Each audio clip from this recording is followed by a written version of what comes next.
Good morning mga idol, panibagong araw, panibagong pagsubok na naman sa ating mga buhay.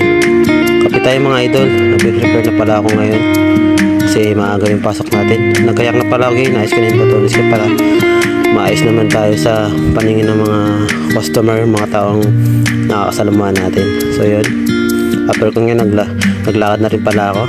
Yun, mga everyday routine, ganito talaga, walking distance lang kasi malapit naman yung trabaho namin sa tinutuloyan namin. So yun, naglalakad ako ngayon sa Eskinita. Ayan. So after nun, binuksan ko na rin pala yung aming store. Ayan, yung store namin. So yun guys, so yun na mga idol, nandito na pala tayo sa taas. So madilim talaga dito, so kailangan natin on ang mga switch.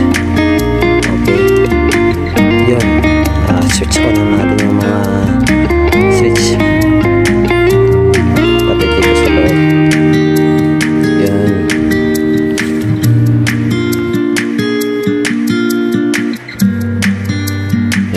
so yun lang, punch na pala ako ng DTR. So maraming salamat ulit sa panood ng aking video. So yun lang mga idol, tiyaga lang tayo, tiis lang tayo sa anong meron tayo ngayon. So laban lang sa buhay. So thank you and God bless mga idol.